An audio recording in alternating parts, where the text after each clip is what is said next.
Hey everyone, and welcome back to my Daily News X, your daily pulse on what's shaping our world.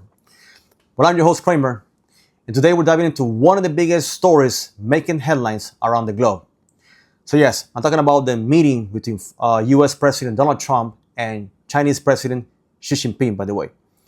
This was held back this week in Seoul, South Korea.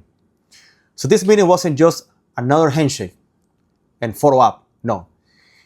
It was actually a very nice, positive meeting, and it lasted nearly 3 hours, and the tone was surprisingly optimistic, very positive on both sides. So let's unpack what went down, what was agreed on, but most importantly, what it means for you, the American consumer and business owner. So let's talk about the meeting. What happened there? The Trump-Xi summit took place at the Blue House in Seoul, South Korea, a neutral location chosen to symbolize a reset in relations after months of rising economic tension. According to the White House officials, the meeting ran for nearly 3 hours, covering a wide range of topics, to fentanyl control, tariffs, semiconductors, and rare earth minerals. Sources say the both leaders came into the room ready to strike a short-term peace deal, and they actually delivered, by the way, just to let you know. Now, what was the main goal and discussion in this meeting?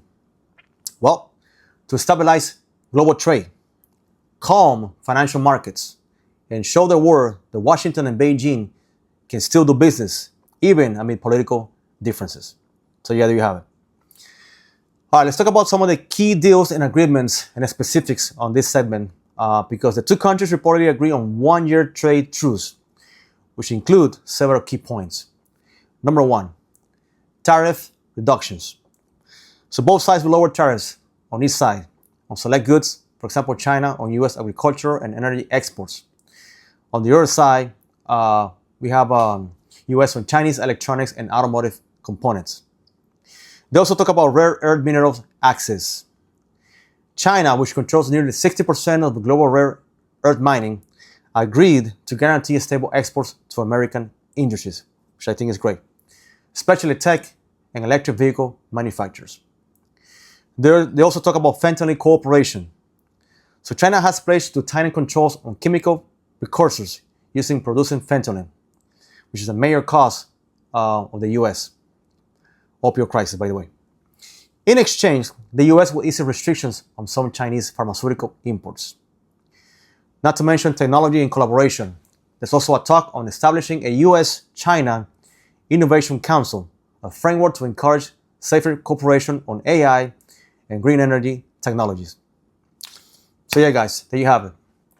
For 3 hours meeting, there's a lot of ground covered, in this successful meeting. A lot of mentions, treaties, deals, tariffs, rare earth minerals, so it's a lot of things covered, in which I think is great for both countries and the global stability in the markets. Now, what it means for us, Americans, because this part really matters, and it does affect you and me, believe it or not. For consumers, this could be a breath of relief. So take a breath, relief. With tariffs easing, we might see lower prices on electronics, clothing, and auto parts in the next few months. Companies that rely on imports from China, like tech, manufacturers, and retailers, are expected to stabilize their prices before the holiday season. For other business, especially in manufacturing and agriculture, these truths could mean new export opportunities. American soybeans, liquefied natural gas, and medical supplies are back on China's priority import list.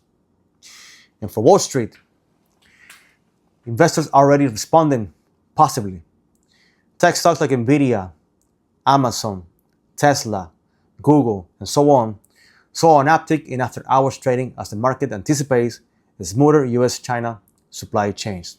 So yes, great news for everybody, especially for global stability.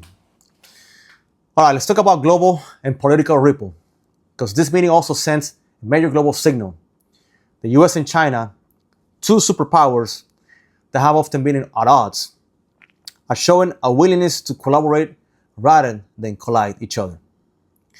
Now, South Korea's role has hosted added symbolic weight, reminding everyone that diplomacy in the Pacific is still alive and well. So yeah, there you have it. With that said, experts warn that deal is only temporary. That's what actually they're saying. Hey, this is just going to be temporary. It's not over yet. There's a 1-year truce. The deeper issues like intellectual property and military competition haven't disappeared yet. But for now, the two world's largest economies seem to have agreed on something rare these days. Yes, peace throughout trade. So let's give them the props. Now, what's next in the next coming weeks and what we'll actually see in the future? The Federal Reserve and Treasury Department are reviewing currency exchange policies to keep inflation under control, and possibly joint announcements on AI, safety, and fentanyl enforcement. Both aim at restoring trust between the two countries. If this momentum continues, economists say we could see a stronger global market, very strong, heading into 2026, with more predictable supply chains and a slightly lower consumer inflation in the US. So yeah, so this is very good for everybody and the whole world, if you think about it.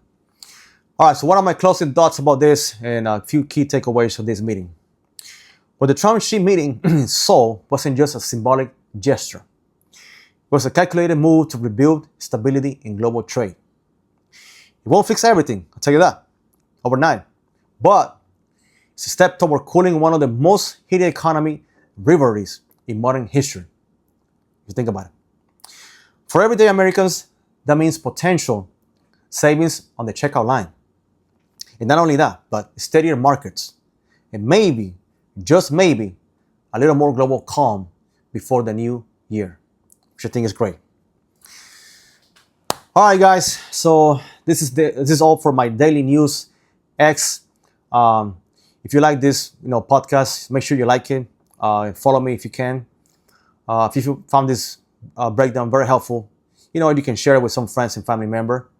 That way you don't miss any other episodes on this podcast. This is your host Kramer signing off.